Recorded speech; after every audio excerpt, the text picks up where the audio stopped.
Sur OM5 TV, Lénaïque avec vous et je suis avec José Maribel qui est né à Briançon. Il est spécialiste du Yémen et de l'Éthiopie, ethnologue, architecte, écrivain voyageur, conférencier. Il est diplômé d'art plastique, c'est un touche-à-tout comme on dit. Et j'ai le grand plaisir de l'accueillir tout de suite. José, bonjour. Oui, bonjour. Et merci d'avoir trouvé un petit temps dans votre agenda très très chargé pour venir. Je suis ravi d'être en votre compagnie et je suis très touché d'être invité également parce que je suis très attentionné à vos émissions et à vos diffusions et à votre public. C'est gentil. C'est vrai que vous avez regardé quelques émissions avant de venir pour découvrir un petit peu la chaîne aussi, parce que c'est une découverte pour vous. Oui, tout à fait, mais c'est dans mes cordes. C'est dans mes cordes et ça me plaît. Alors ça devrait aller. Oui. Alors je lisais un petit peu les articles qu'il y a sur vous, sur Internet. Il y en a pléthore. Hein. On sait plus où regarder tellement il y en a. Et là, je découvre un voyageur qui a grandi. En fait, alors où est-ce que c'était exactement? En Arabie, c'est ça? Non, au sud du Maroc. Au sud du Maroc, oui. Et alors, vous grandissez aussi un petit peu en Guadeloupe, dans les Antilles? Je grandis un petit peu plus. Oui, là. Oui. Et puis, vos voyages vous emmènent vers la Bretagne, vers Paris. Et puis, il y a, bien sûr, la Corne de l'Afrique, c'est ce qu'on appelle la Corne de l'Afrique, donc l'Éthiopie, le Yémen, etc. Et je lisais... Vous allez me dire si c'est juste, que cette rencontre avec le Yémen notamment, et l'Éthiopie, c'est un article, vous étiez étudiant, vous voyez un article qui vous transporte, et là il y a quelque chose qui se passe. Oui, je suis né par hasard à Briançon, dans les montagnes françaises, mais absolument par hasard. Et j'ai passé une partie de mon enfance en Afrique du Nord et en Afrique saharienne. Ça marque beaucoup et c'est un lien. Ensuite, avec mes parents, nous sommes allés en Guadeloupe. J'ai énormément voyagé aux Antilles, en Amérique du Sud. Ça a été une sorte de révélation, mais de quête perpétuelle intérieure vis-à-vis du monde. On peut en discuter. C'est aussi pour moi une bataille par rapport à ma manière d'être, à savoir lever le pouce pour faire de l'autostop, du train-stop, de l'avion-stop, du bateau-stop. Mais aussi vaincre la timidité, m'intéresser aux autres, parler des langues. Donc ça, c'est vraiment une base. Ensuite, je suis venu en France pour suivre mes études. Effectivement, des études d'art plastique, de communication, plus ensuite d'architecture, d'ethnoanthropologie. Et à partir de là, d'être en France, ça m'a permis de découvrir le froid, que les gens s'habillent sombrement, que les feuilles tombent à l'automne. Et puis vous êtes jugé aussi, ça va participer à l'homme que vous êtes aujourd'hui, c'est-à-dire qu'on vous traite de sale blanc quand vous êtes en Guadeloupe ou de sale pied noir, j'ai vu ça. Vous connaissez presque tout. Oui, quand on est enfant, on a ce genre de mots, de situations, d'expressions autour de soi, on se pose des questions.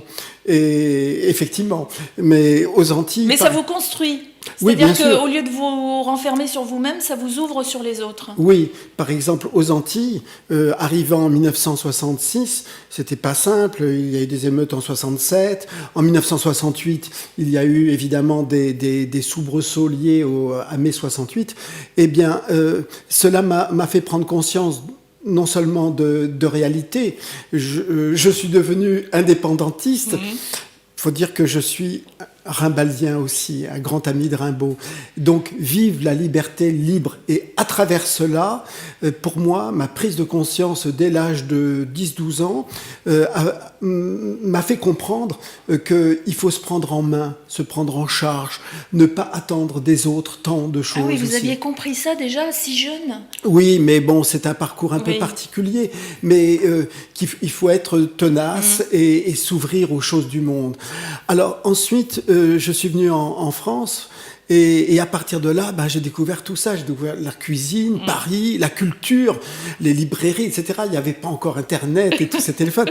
Mais par contre, à partir de là, comme j'ai un peu de fierté, j'étais étudiant et je travaillais dans une revue d'architecture, ce qui a fait que cette revue avait 3 pages plus quelques croquis sur l'architecture du Yémen.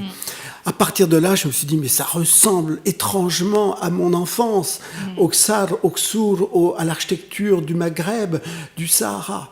Mais néanmoins, quand j'étais enfant, mes parents avaient des amis qui avaient rencontré l'empereur Haïlé Sélassié. Alors là, ça m'avait marqué. Plus des C'était lectures. des histoires que vous entendiez à la maison. Oui, on en parlait. J'étais avide. Et puis, je lisais des livres, bien sûr, Joseph Kessel, Monfred, Malraux, Rimbaud, Marco Polo, etc. Et bercé avec Georges Brassens, Tintin, etc. Donc, ça fait un ensemble de choses. Oui. Dans le chaudron, là, ça boue.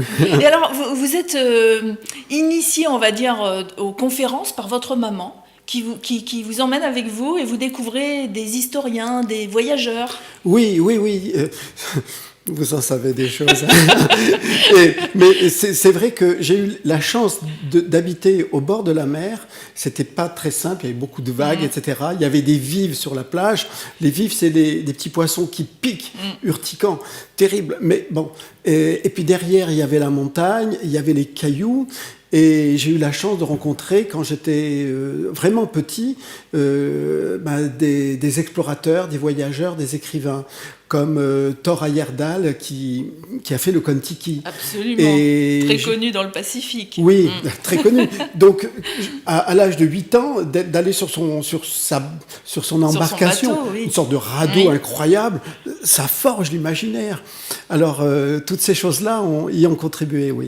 Puis alors, vous êtes beaucoup dans la transmission du savoir. Hein. Toutes les choses que vous découvrez, vous adorez les partager. Alors, vous les partagez dans des conférences que vous faites, vous les partagez lors d'expositions, parce que vous êtes aussi le directeur de l'Espace Reine de Saba. C'est un centre culturel que vous avez cofondé à Paris. Mais pas seulement, parce que vous avez également fondé la Maison du Yémen à Paris, vous avez fondé une association, les artistes de Belleville. Donc tout ça, c'est à chaque fois transmettre. Oui, je n'ai pas tout fondé. Hein. Je suis membre de l'association des artistes de Belleville et on fait des portes ouvertes d'ailleurs au mois de mai, en fin mai, avec un clin d'œil lié à Charlie et à des artistes et un artiste qui a disparu dans l'équipe de Charlie. La Maison du Yémen, feu la Maison du Yémen, parce qu'on a arrêté suite au 11 septembre, c'était très compliqué. Oui, faute de budget. Mais bien sûr, on n'a pas de budget. Et puis là, l'espace Reine de Saba qui vit K1, KA en fonction de la conjoncture. Bien sûr. Donc il faut se battre pour effectivement pour donner des conférences, prodiguer des conseils, aider des étudiants, faire des expositions. Oui. Et alors, dans toutes les spécialités que vous avez, il y a le Yémen et l'Éthiopie. Vous avez un amour particulier pour ces deux régions. Oui, c'est un petit peu mon diocèse, comme disait mon bon vieil ami, cofondateur Théodore Monod, qui lui, son diocèse, c'était plutôt le Sahara et le désert mauritanien. Oui. En fait, j'ai fait plusieurs cycles d'études et de recherche là-bas. Surtout, j'ai commencé il y a 41 ans, ça commence à compter. Mais il se trouve qu'à l'époque, il y avait très peu de connaissances sur ces pays, très peu. Et on disait même des âneries. Certains livres, même certains scientifiques étaient dans l'ignorance. Alors, qu'est-ce qu'on disait comme bêtise ?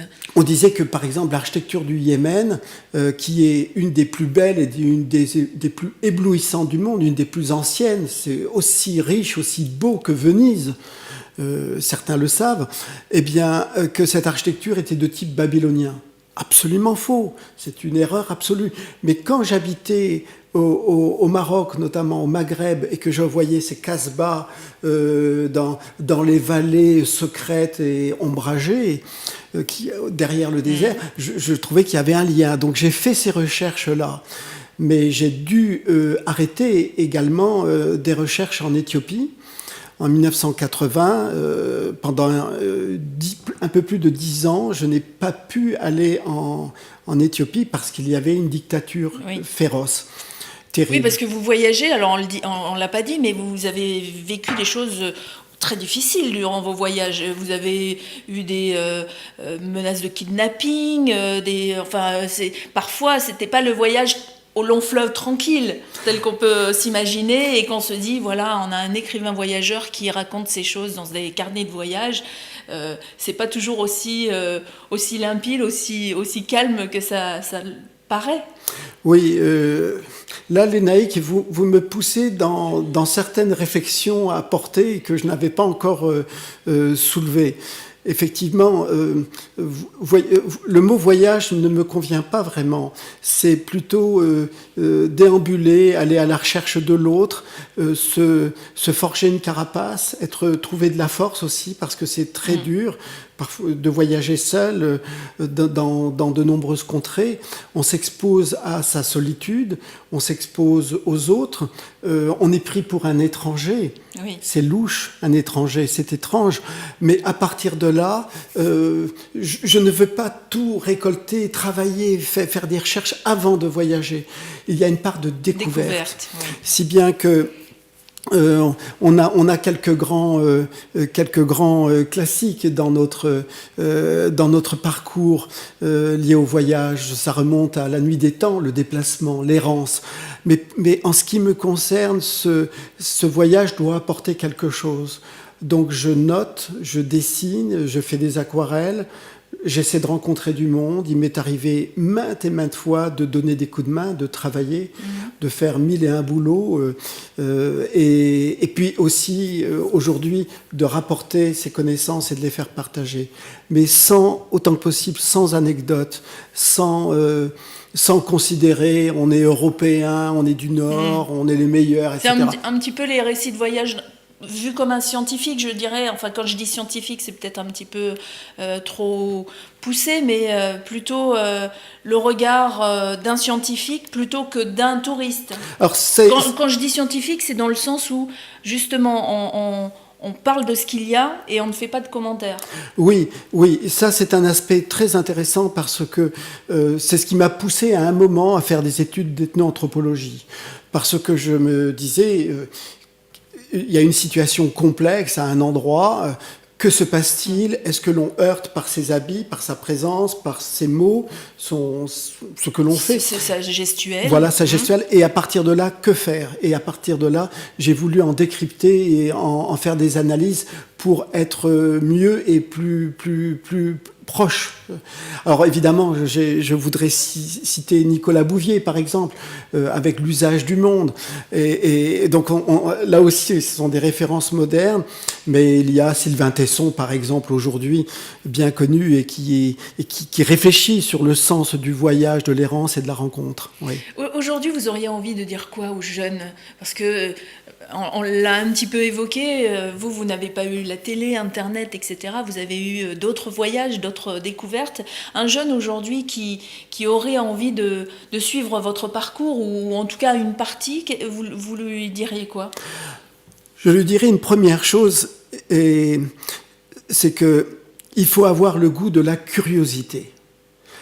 Théodore Monod, mon bon vieil ami savant, disait « Je peux résister à tout sauf à l'appel de la curiosité ».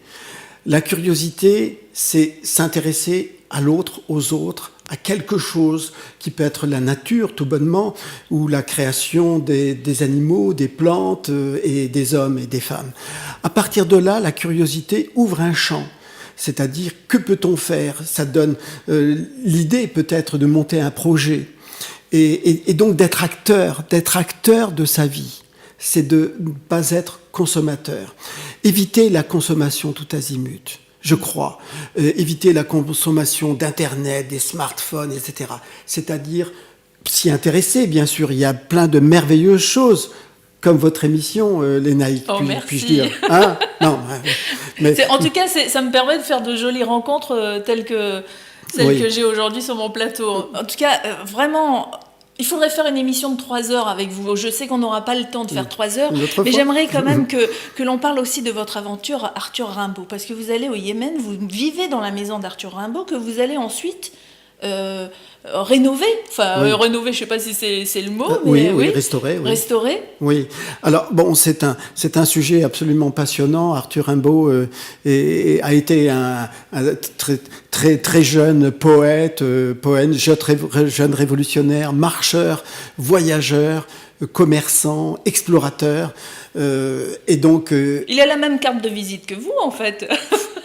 Beaucoup de choses, et certainement quelqu'un de curieux aussi. Oui, mais lui est resté dans l'histoire. Allons voir. Qui sait, En tout cas, effectivement, il y a un peu plus de 20 ans, j'ai été mandaté pour faire une recherche sur une maison nommée Rimbaud qu'il avait fréquentée et qu'il a effectivement fréquentée. Donc, j'ai été choisi pour restaurer cette maison. Et ce n'était pas simple. C'est à Aden, au Yémen. Alors, il y a plusieurs maisons. À Harar, par exemple, en Éthiopie, il y a une maison qui se nomme la maison Rimbaud, mais qui n'a jamais fréquenté, parce qu'elle n'a jamais existé. Ah, d'accord. Ça fait partie des légendes. Des légendes urbaines. Elle a été construite plus de 10 ans après sa mort par un commerçant riche indien. Et donc, celle d'Aden, c'est une des maisons qu'il a fréquentées. Donc, effectivement, je l'ai restaurée. Elle a été un centre culturel. Puis après, pour des raisons politiques et autres, et budgétaires, elle a été fermée par l'État français en 1997. Mais il y a d'autres centres. Donc, ça veut dire, aujourd'hui, elle est quoi ? Elle n'est plus du tout un centre, elle est redevenue une maison, ça ? Oui. Maintenant, après sa fermeture, elle a été un hôtel, l'hôtel Rimbaud. Ah oui. Rimbaud, parce rien que à voir. La prononciation de Rhin en arabe, ça fait Rimbaud. Ensuite, elle est devenue une banque, un restaurant, une pharmacie et actuellement un magasin de tapis, de moquettes et de linoléum. C'est pas très glorieux. Non, c'est pas très glorieux. Mais enfin, bon, ça fait beaucoup d'histoire pour cette maison. J'aimerais aussi que, avant qu'on se quitte, que vous nous parliez de la signification de Yémen et Éthiopie. Je lisais qu'il y avait des significations à double sens. Par exemple, sur Éthiopie, si on enlève certaines lettres, il y a des significations qui ressortent. Bon, alors, concernant le mot Yémen, c'est en arabe, ça veut dire Al-Yamin. Al-Yamin, c'est à droite de la Mecque et Médine, qui étaient des lieux saints bien avant l'islam. La Mecque et Médine, il y avait la pierre noire qui était vénérée à l'époque sabéenne, donc ça remonte à presque 3000 ans d'histoire. Donc quand on est au bord de la mer Rouge, au bord de la mer, on voit la Mecque et Médine qui sont ces lieux saints aujourd'hui. Eh bien, le sud, quand on voit le soleil se lever, le sud, donc c'est la droite. Hein, donc c'est Al-Yamin.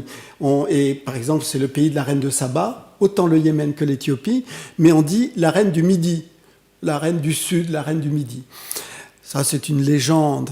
Concernant l'Éthiopie... Et puis alors, attendez, on termine sur le Yémen. On dit aussi que c'est la source, que ce qui est dit dans la Bible, dans l'Ancien Testament, je crois, c'est que c'était l'ancien Éden.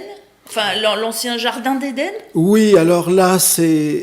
évidemment, on n'était pas là. Oui, c'est difficile à confirmer. Oui. Mais l'arche de Noé, en tout cas, serait aussi... se serait ancrée dans une montagne à côté de la capitale, Sanaa, et dans le Djebel Nougoum. Alors bon, pourquoi pas ? Effectivement, on parle du jardin d'Éden et que Adam... Tout serait parti de là, voilà. Aurait été créé par Dieu à Aden, et Ève, par contre, du côté des arabo-musulmans, du côté de Djeddah. Jadis, il y avait même le tombeau de Ève. Quelle histoire. Ah oui. Et concernant l'Éthiopie, alors il y a deux origines. Il y a le pays du visage brûlé, des gens au visage brûlé. Le terme Éthiopie, ça vient d'Éthiope, en grec. Et sinon, il y a Abyssinie. Alors c'est très intéressant parce qu'il y a une sorte de confusion entre Éthiopie et Abyssinie. Abyssinie, c'est l'ancien nom de l'Éthiopie. Oui, mais d'une région. Ah, d'une région uniquement. Et cette région était la région traditionnelle, orthodoxe, un des tout premiers pays au monde chrétien. Et donc, il y a le mot Éthiopie, les gens au visage brûlé. C'est très intéressant parce qu'en étymologie, ça signifie que les Grecs et les Égyptiens, au nord, c'est-à-dire en aval sur le Nil, étaient effrayés par ces personnes qui étaient par là-bas et qui ouvraient le robinet des sources du Nil. Et ils savaient que c'était des gens avec un visage particulier, beau, ils étaient craints, et ils pensaient que c'était des personnes métissées, peut-être arabes, ils l'ignoraient, et ils disaient c'est des gens au visage brûlé parce que le soleil est très fort là-bas. Quant au terme Abyssinie, qui a été francisé au XIXe siècle, à la fin du XVIIIe, ça vient de Habash, et Habash, c'est un mot arabe qui signifie peuple mélangé. Ce qui est le cas. C'est aussi un très très joli peuple. Comme un brassage de population. Voilà, entre certaines populations d'origine noire, indienne aussi, avec des mélanges avec les Indes, et arabes. Oui. Les Arabes qui utilisaient des routes, donc qui utilisaient les gens de ces populations pour travailler aussi pour eux. Ah oui, travailler, mais qui en ont fait des esclaves. Hein. Oui. Il y a eu un commerce d'esclaves dans la corne de l'Afrique absolument considérable, beaucoup plus important que le triangulaire avec les Antilles et l'Amérique du Sud. Alors tout ça font des histoires passionnantes, merveilleuses. Si on a envie d'en savoir un petit peu plus, est-ce qu'en allant à l'espace Reine de Saba, on découvre cette corne de l'Afrique, on découvre le Yémen, on découvre l'Éthiopie, on découvre tous ces voyages que vous avez faits et dont on a évoqué quelques-uns ici sur ce plateau? Oui, tout à fait. On peut se rencontrer. J'y suis de temps en temps. On fait des expositions. Il y a des cycles de conférences, d'événements qui se passent. Oui, tout à fait. Puis on a un site sur Internet. Alors justement, je vais le donner. Donc si vous voulez en apprendre plus, www.espacereine-de-saba, tout attaché bien sûr, .org, pour continuer la découverte. En tout cas, moi aujourd'hui, c'était une belle découverte avec José Maribel. Mon invité, je rappelle, qui est spécialiste du Yémen et de l'Éthiopie, ethnologue, architecte, écrivain, voyageur, conférencier. On n'a pas parlé de vos publications, ce sera pour une autre émission. En tout cas, merci encore d'être venu sur notre plateau pour ce beau voyage. Et longue vie à M5 TV. C'est gentil, merci.